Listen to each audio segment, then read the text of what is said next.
This is a transmission out of a Datsun 280ZX. I think it's a 1981. I'm not positive about that. I've already pulled it out of the case, and for those of you who've been following, you may recall this is the one I installed. I put new seals on it originally. Hope for the best. It made an unacceptable amount of grumbling kind of a noise, and I decided, well, that's not gonna make it. Anyway, so I've got a repair kit. As you can hear, it spins nice and quiet here, so maybe not so quiet, I don't know.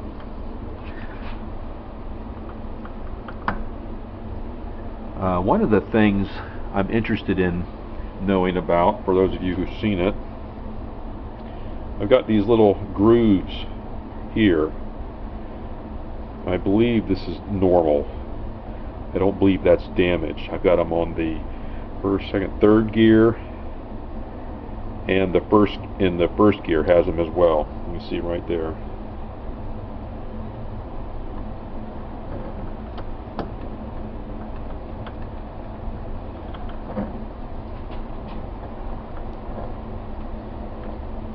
I've already cleaned the bearings.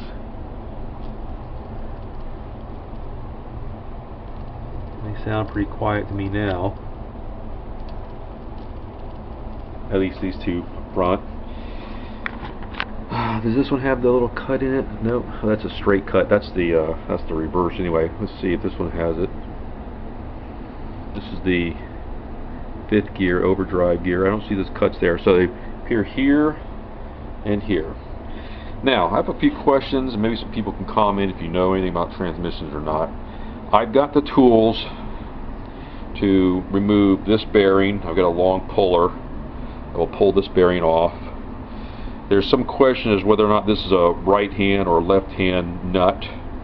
I think it's left hand because my fingernail gets drawn in when I spin it, where you typically think it would be pushing it out, if you know what I mean. In other words, if it was typically, if you spun this, well, it's hard to explain, but I got just a little bit of enough thread here. I can get my fingertip in, and when I spin it, I think it's left-hand thread.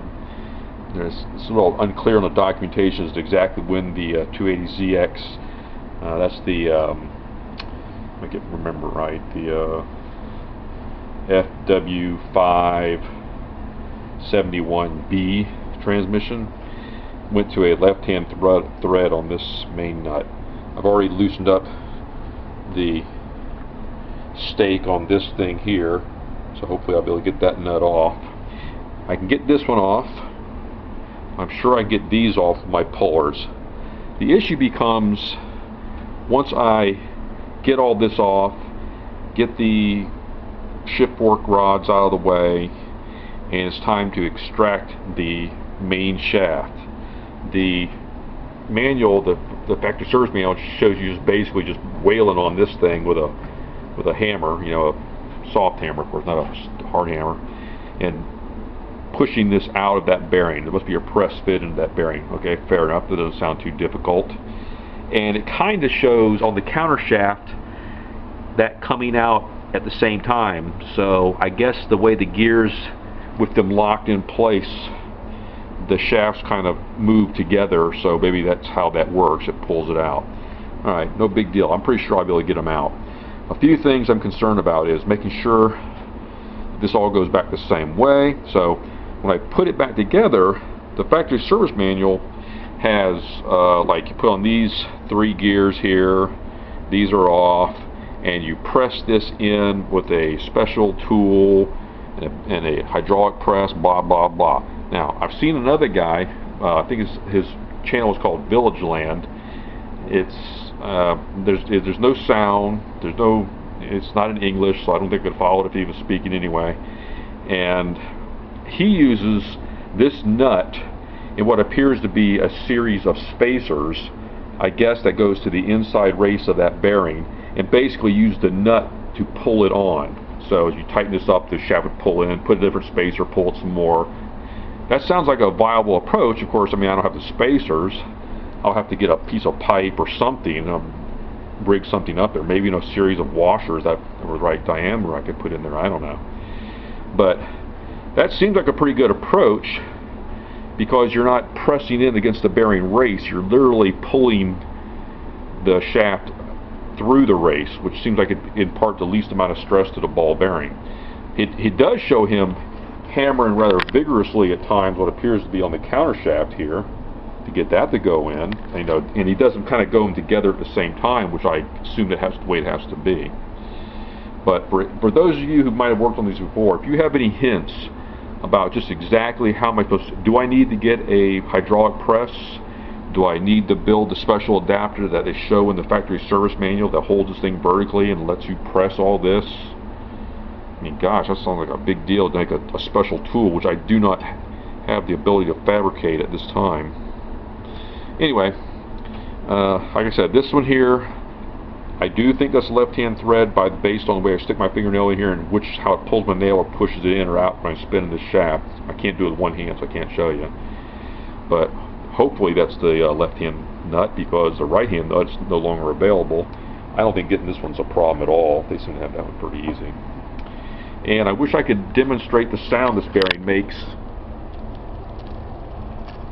I don't know if you can pick up on that. I know you're not supposed to spin a bearing with it dry.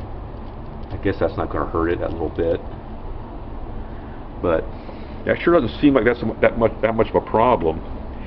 I'm almost thinking, could the noise I've been hearing have something to do with my setup of the gears? That is, if they were, if this counter shaft wasn't positioned exactly right, the gears could rub and make the kind of sound I was hearing. But the prevailing theory is it's the most likely candidate would be the oh shuck, hang on a second, would be the counter shaft bearing. Spin this around, get a better look at it. Right up in there. We'll have to wait and see. But hopefully I'll be able to make some progress on this, but I sure would like a little bit of input from you guys who've actually done this. What's the preferred method for pulling the main shaft back in once I got it all apart and have replaced the bearings and replaced all that? Anyway, this is going to be a long-term project. Still expect a lot of post in rapid succession. I'm going to take my time here. More later. Thanks. Okay, before we get started with the teardown, what I did was I used my mechanic stethoscope and I listened to the bearings by touching the shaft and spinning these bearings, listening for roughness. The only one that sounded even slightly bad, at least by doing this test, was right here. I touched this stethoscope, I can hear a little bit of roughness in here. The rest of these all seem pretty quiet. Of course, I can't really test these inner ones very well because they're not free spinning like these are, the ones that are connected to the bearing plate. The next step we did was we used a set of feeler gauges and we confirmed the amount of free play that these gears have. Like from here, you'll see when I pull it in, this right gap right in there. So I'd get a gauge like this, I'd push the gear in, I'd see if I could slip it in, and basically I checked all these gears to make sure that they had free play that was, or in play that was within spec on the SDS list. Another thing that I'm not too sure about is, if you'll note, there's a little bit of rocking. I can do that and that. So I'm doing this and then that way, and there's a tiny bit of play in there on that gear, on that gear, and on this gear 1. I can hear it. I don't know if the camera can pick up. Get a little closer so you can hear the actual sound. This is me going from one extreme to the other.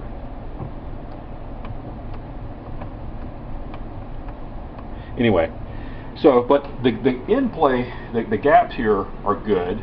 I'm not sure what's an appropriate amount of rocking. There's no real obvious sounds coming when I spin it this way, but of course it's not under load, so who knows why.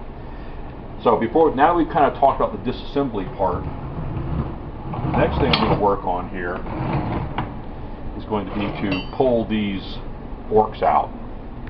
Get these out of the way.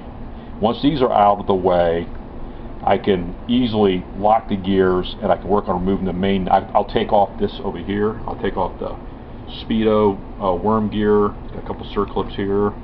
I'll take off this bearing here. I'll remove this main nut here. I should be able to start disassembling all the gears off the back half. But the very first thing we're going to do is take these bolts out. Inside here there should be a spring, a ball, and then 2 steel balls between these 2 forks, 2 steel balls between these 2 forks, and a spring, a ball, a spring, a ball. I believe that's the order, but what we'll do is we'll document it, take it apart, and see if the springs are any different lengths or anything like that going on. But we're going to stop for now until I get set. Okay, so I got all the detents out. I believe this is the correct order. I marked the bars top. That would be this top one right here. I have it marked actually on the sliders over there. That's the middle and that's the bottom. And you have the long screw on the top, a spring, a ball, and then there's a rod here. That's the top rod. 2 balls, another rod with a side ball and spring.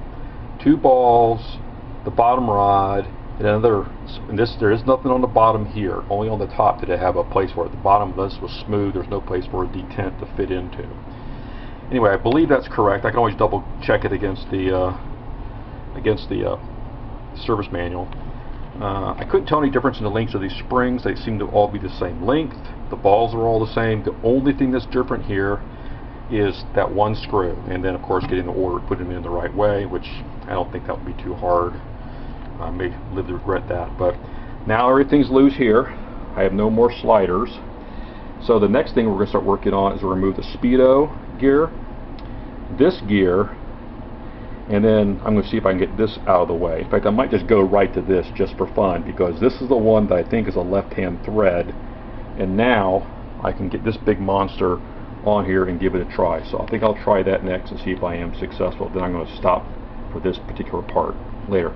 Okay, so I've got the snap ring, Speedo gear, snap ring, that correlates to, let's see if I got this right. Snap ring, Speedo gear, snap ring, and there's a ball bearing that goes right there. I have that separated, called Speedo gear ball bearing low and right in there, so I don't lose that. So now the next fun is I've got this bearing puller set up, and like I said, I'd love to video this while I'm doing it, but I'm sorry, it's just too much work. So I mean, I think the setup's pretty obvious. I really couldn't get at the snap ring that's behind this. There's just not enough room here to get my snap ring pliers in there and do that right. So I made sure the bearing puller is not pulling against that snap ring, because that's not going anywhere, if you know what I mean. So I'll kind of pay attention as I start to back off, make sure it doesn't capture it. But we'll see how it goes. Wish me luck. Okay, it's about ready to come off. I've cleared the snap ring, got the puller here. I'm trying to operate this puller one-handed, which is not. Oh wait, you know, maybe I can just spin the puller. Duh. There you go. And the bearing just coming off. I'm holding this still by bracing against my body, and we're off. So more later. Okay, that nut right there came off relatively easy. That's the main nut. I unstaked it as best I could with a punch. I used this big dude here. It was a left-hand thread, so you clockwise to loosen. I'm getting ready to move this. I notice there's this little peg here that holds this thrust washer in place, so I'll get that out, and hopefully this stuff will just continue to slide off. More later.